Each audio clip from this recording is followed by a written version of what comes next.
It's the same old narrative we've seen time and time again. The new flavor of the week, that office temp that everyone's salivating over, has reached a big game, while the old heads are just coming in for another day at the office. The Philadelphia Eagles take on the New England Patriots in a Super Bowl rematch from 2005. Now, which team is going to take home the Vince Lombardi Trophy this time? The Pylon Super Bowl preview starts right now.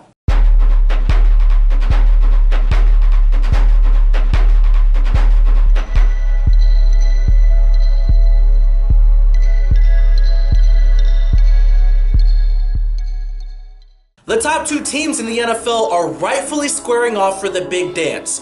Over on the AFC side of things, you have the New England Patriots, who continue to dominate that conference. While over on the NFC side of the spectrum, the Philadelphia Eagles continue chugging along despite the loss of their MVP frontrunner at quarterback. Now, let's take a look at the tail of the tape. New England, the top team of the 2000s. They began the season with a 2-2 start and had the people who love jumping to conclusions speculating on whether or not this is the end of the Brady and Belichick era. They respond by ripping off 13 of their next 14 and just somehow fell into their 8th Super Bowl. Despite having an old man at quarterback, the Patriots boast a top-ranked offense in the league as far as yardage goes.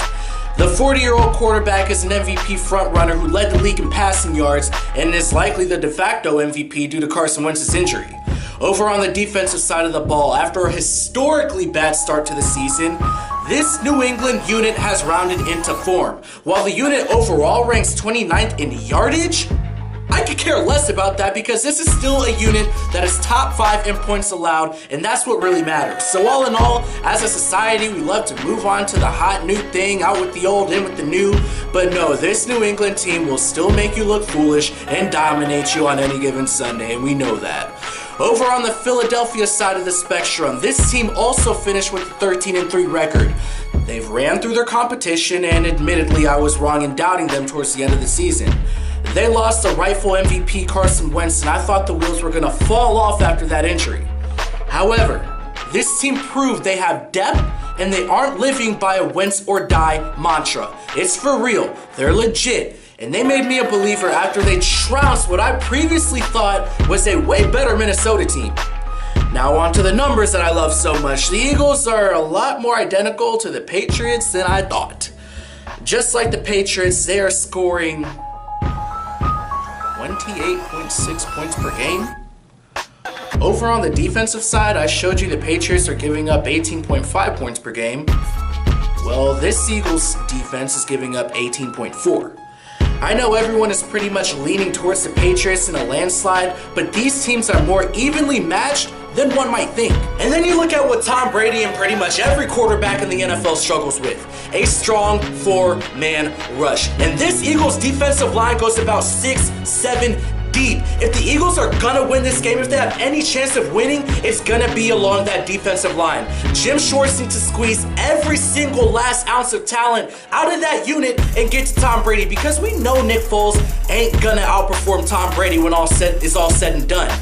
Now, this Eagles defensive line is gonna have to put on their big boy pants and perform, but the numbers show me that might be a struggle. We got the studs: Fletcher Cox, Chris Long, Timmy Jernigan, Vinny Curry, and Brandon Graham. Athletic, disruptive players that are sure to give the Patriots some problems. One of the top defensive lines in the league, but oh wait. They're a middle-of-the-pack team when it comes to sacks. The narrative all year is the Patriots have struggled to rush the passer and don't have players, while the Eagles' defensive line is this impenetrable unit. Yet this postseason, even having sat out the wild card round, the Patriots lead all playoff teams with 11 sacks? Okay. What about this big bad Eagles unit? 4?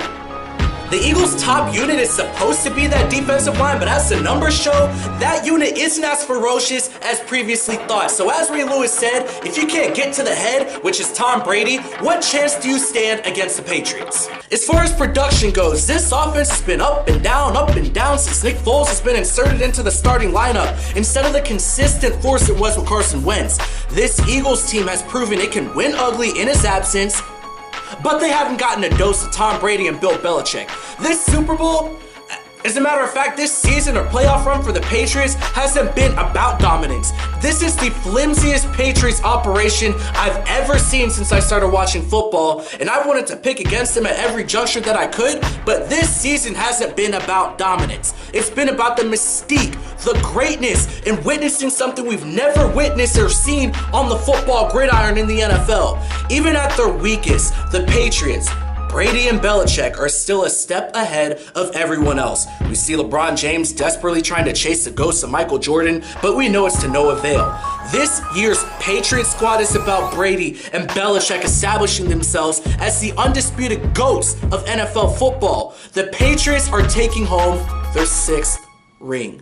The game this Sunday is not about the Patriots versus the Eagles. It's about Brady and Belichick officially announcing themselves as the greatest of all time to ever grace a football field. So no matter your personal feelings or how you feel about Brady and Belichick and their entire operation, just appreciate what you're witnessing.